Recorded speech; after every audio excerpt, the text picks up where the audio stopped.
What's up, guys? Bluntcuts here. This is a Watch Your Arms video, and today I'm going to be talking about some tips and tricks to push you to triple S on the Hellfire Codex. We've got a little over 12 hours until this is gone from this round of Codex. It'll probably be back, I would guess, next rotation. It's new this time, so they're probably going to keep it around and just rotate them in. So I would guess that this one's going to be back. So even if it doesn't help you out in getting triple S today, it may help you get to triple S next time that they have it in the Codex, probably sometime in March. So 4 tips here. We're going to go from most obvious to some things that maybe you haven't thought of, and some things that I haven't seen in some other videos. I'm sure that they've been out there in some of the other guides that are out, but these are some things that really did, I think, help push me over the edge to get me to triple S.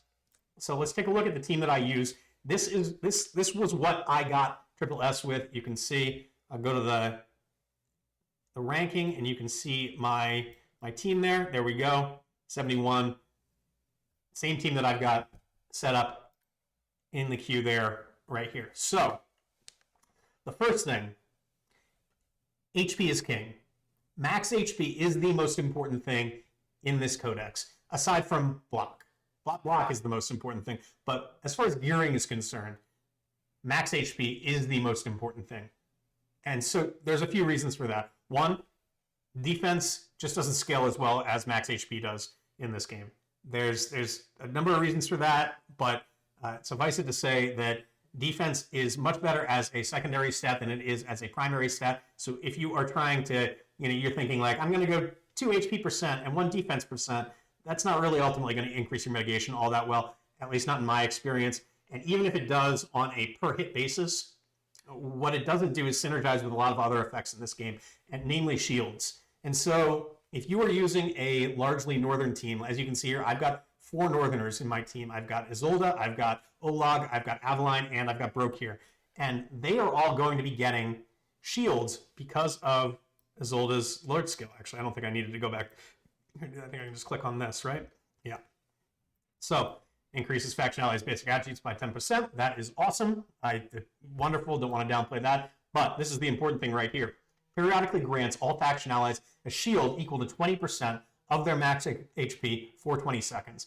The more faction allies there are on the team, the more frequently it takes effect. So because I've got 4 out of 6 of my team members are Northerners, we're going to get a lot of shields rolling out. Beyond that, every shield is going to be based on 20% of their max HP. So to maximize those shields, you need to have as much HP as possible. Now, I'm not saying that defense doesn't matter at all, but I am saying that you want to stack as much HP as possible. The best way to do that is by making sure that all of your right side pieces all have HP bonus on them. That is what you should be looking for. And if you can swing it, what you really want is gold sets. And by gold sets, I mean Soulbound Arcana, Infernal Roar, Ageless Wrath, or Invigoration. Those are the 4 that are currently in the game. Those have inherently higher, let's see here, so 60% HP bonus on Guardian Bangle, which is a silver set. Where's an HP bonus one for a gold set? Let's see if I can pull one up.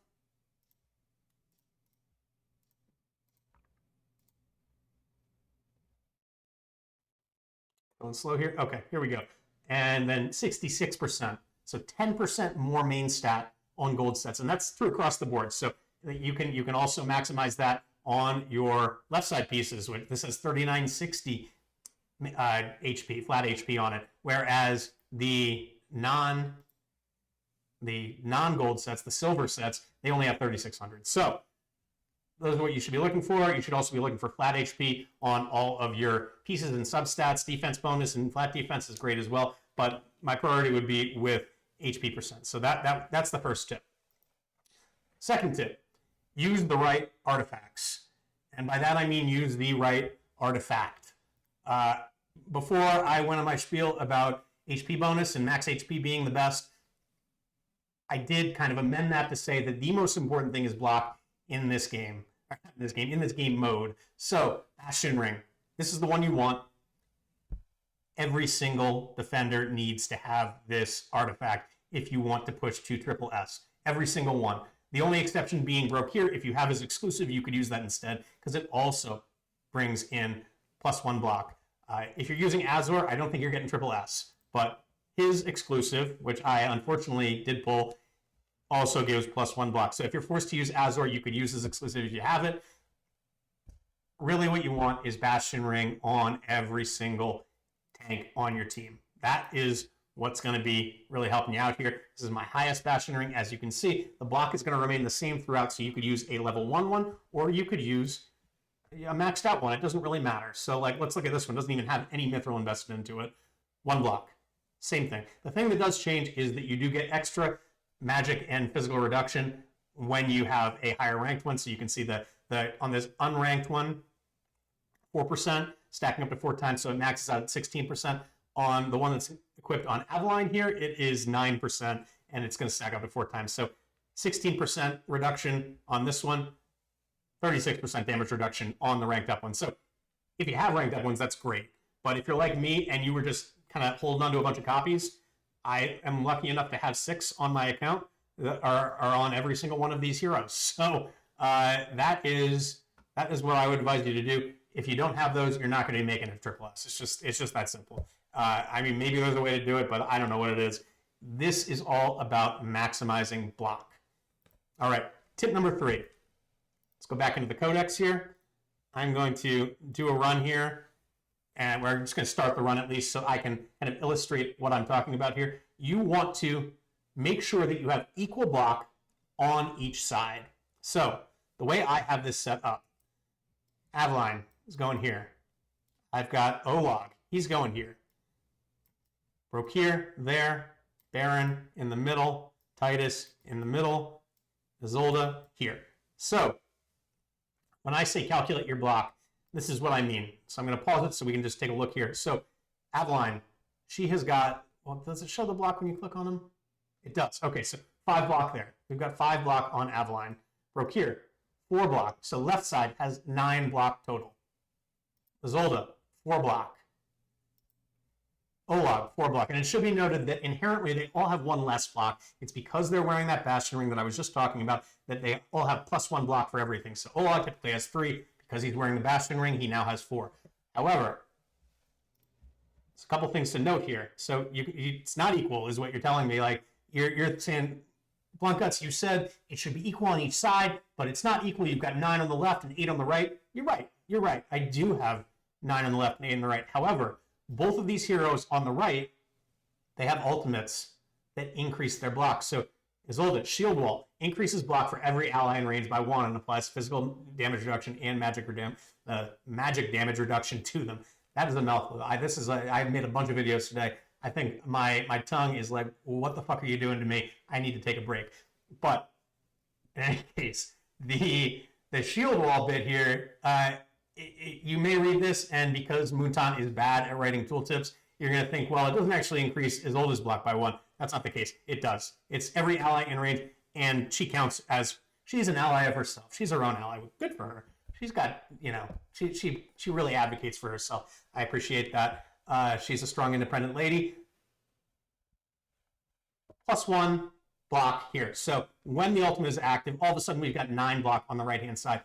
Olog stops attacking and shifts to a defensive stance for 30 seconds, increasing physical damage reduction by 50% and block by 1.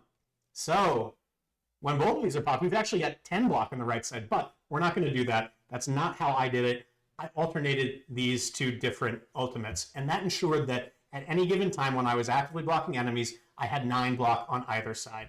Now, I guess you could look at this and you could think, well, Titus is actually on the right side. However, because I've got him facing inwards, he's actually going to pick up stuff from the left side as well. So I count him as a middle one. Baron, obviously, all of the enemies funnel into this middle pathway here to go to the boss. So 2 in the middle, 2 on each side, but 9 block on the right, 9 block on the left. That is tip number 3. Tip number 4, something that you may have noticed when I was doing this, all of my defenders are facing inwards. The enemies are coming from the left. I've got Avaline facing right. Brokir, they're coming from the top. I have him facing down. Baron, they're coming from the bottom. I've got him facing up. Titus, theoretically, the ones he's on the right side, even though he's going to work for both. He is facing inwards. Isolde down. Olag to the left, all away from the direction that the enemies are coming. The reason being that when these enemies overwhelm your defenders, which they will, there's going to be too many of them. I'm going to illustrate what I'm talking about here in 1 second. So when they're facing inwards, if enemies leak, they're going to be able to pick them up when they're behind if they are facing that way. So like right now, because there are enemies to the right of Olag, he is facing that way, but his targeting is to the left. And so when this group overwhelms him, I'm going to pop his ultimate, and you're going to see he's going to pick this one up. You see that one just turned around right there? That's because he's facing that way. It's going to help out. It may seem like a small change, but if you can pick up some extra ones that might have slipped by otherwise because you're facing that way, or like let's say Olag was blocking 4 of them, a 5th comes along and one of them is leaking, but then one of the ones he is blocking dies, all of a sudden because he's facing backwards, he is going to be able to pick up that leaker and prevent Isolde from getting hit. And that might not seem like much in this early stages, but when you're getting overwhelmed at the end, it makes a huge difference. So that is my final tip for you guys. I do hope that it helps you out. I had to go through all this. I min-max. I ran this stage so many times when it first came out. I was able to finally get to triple S, and it seems like a lot of people are having trouble with it because I have stayed in relatively the same spot. I think I was around 50 when I started, or when I first recorded my run, and now I am at number 71. So I dropped a bit, but not a crazy amount. Everything has stayed largely the same since the beginning. A lot of these teams you can see, if you don't have a Northern Lord, you are going to struggle on this. But most of the teams here, I guess the one exception being if you have Cyrus and say like Captain Reeve, he's really good. But anyway, those are my tips for the Hellfire Emperor. I hope they help you out. Hopefully they help you push you up to triple S, or hell, maybe if you're stuck on a lower stage, all of these tips are applicable not just to the highest ranks, but they're going to help you out on the lower ranks as well. So if you're struggling, try some of these things out. I bet you were able to jump up a rank or 2. Anyway, guys, I hope that you do well this weekend. Thank you so much for watching. If you did like the content, please like and subscribe. I would really appreciate it. And otherwise, best of luck. 12 hours to go. Get it done, guys.